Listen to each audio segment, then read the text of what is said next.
গিন্নি আমাকে কিছু খেতে দাও, রাজবাড়ি যেতে হবে। কি গো গিন্নি, কি হয়েছে? তুমি কি আমাকে গরু ছাগল পেয়েছো যে রোজ আমায় লতা পাতা এনে রাঁধতে বলবে আর আমি রাঁধবো? গিন্নি মাসের শেষ চলছে, শুধু নতুন মাসটা আসতে দাও, আমি মাছ মাংস নিয়ে আসবো। আজ আর নয়, আজ যদি তুমি ইলিশ মাছ না আনো তাহলে এই বাড়িতে আর রান্না হবে না। Oh no!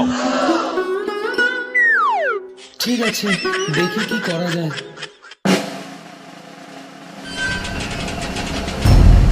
কি গোপাল, তোমাকে এত চিন্তিত দেখাচ্ছে কেন? শরীর ভালো নেই বুঝি? না না রাজামশাই, শরীর ভালোই আছে, তবে ট্যাগটা একদমই ভালো নেই। গোপাল, তুমি সেই ট্যাগের সমস্যা নিয়েই বসে আছো। তুমি চুপ করো তো। ধমক খেয়ে মন্ত্রী বাবুর মুখটি হলো চুন। গোপাল দাদা, কি সমস্যা রাজামশাইকে বলুন। হ্যাঁ হ্যাঁ গোপাল, তোমার সমস্যাটা আমাকে খুলে বলবে তো?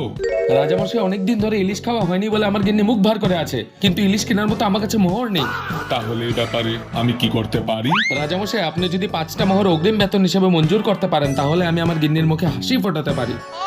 ঠিক আছে, তুমি সেই 5টা মোহর উপার্জন করে নাও।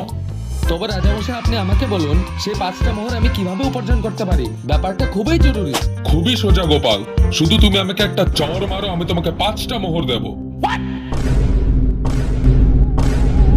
এসো গোপাল, আমাকে চড়টা মেরে 5টা মোহর নিয়ে যাও। আরে রাজার এই কি হলো না, তবে আমাকে তো 5টা মোহর পেতেই হবে। ভীষণ ফাঁদে ফেসেছে গোপাল বেটা, এবার আসবে মজা।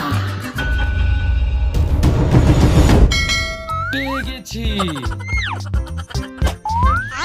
রাজামশাই, আমি আপনার কাছে আসছি, দয়া করে 5টি মোহর বের করে রাখুন।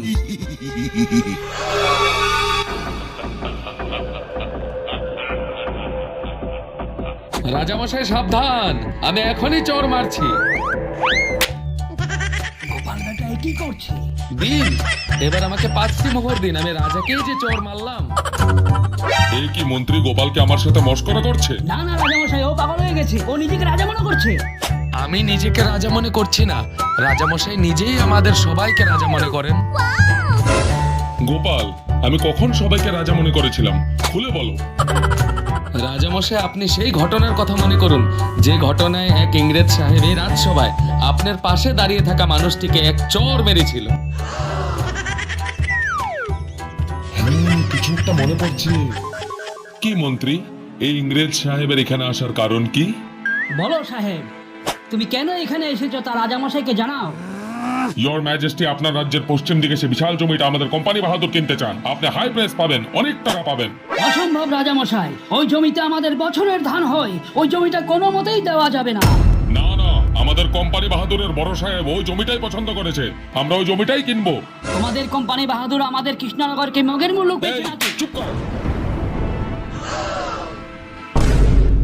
এ কি সাহেব, আপনি আমাদের সম্মানিত সভাসদকে হাত তুলে অপমান করলেন। ছি! দেখো সাহেব, তুমি আমাদের সম্মানিত সভাসদকে হাত তুলে জঘন্যতম অপরাধ করেছো।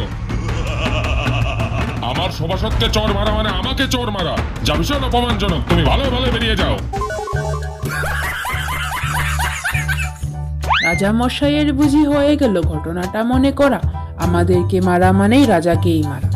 কি রাজামশাই, মনে পড়লো তাহলে? সত্যি গোপাল, তুমি আমার কথার ফাঁকে আমাকে ফেলে 5টা মোহর জিতে গেলে। এই নাও তোমার 5টা স্বর্ণ মোহর। ধন্যবাদ রাজামশাই, আমি এখনই ইলিশ মাছ নিয়ে গিয়ে গিন্নির মুখে হাসি ফোটাবো। ভাগ্যিস একটা ইলিশ মাছ পাওয়া গেছে, গিন্নি তো খুশি হবেই। কি গো গিন্নি, তুমি কোথায়? আমি তোমার জন্য ইলিশ মাছ এনেছি। ও মা, ইলিশ মাছ এনেছো? হ্যাঁ গিন্নি। ভালো হয়েছে, অনেক দিন ধরে খাইনি গো। গিন্নি, আমার অনেক খিদে পেয়েছে। যাও, তুমি স্নান করে এসো আর ইলিশ মাছটা আমাকে দিয়ে দাও। মাছটা দেখি। সবচেয়ে বড়টা এনেছি। ও আমার সাধের ইলিশ মাছ, আমি তোকে ভালোবাসি। আমার গিন্নির এই শিশু সুলভ হাসি দেখার জন্য আমি সবকিছু করতে পারি।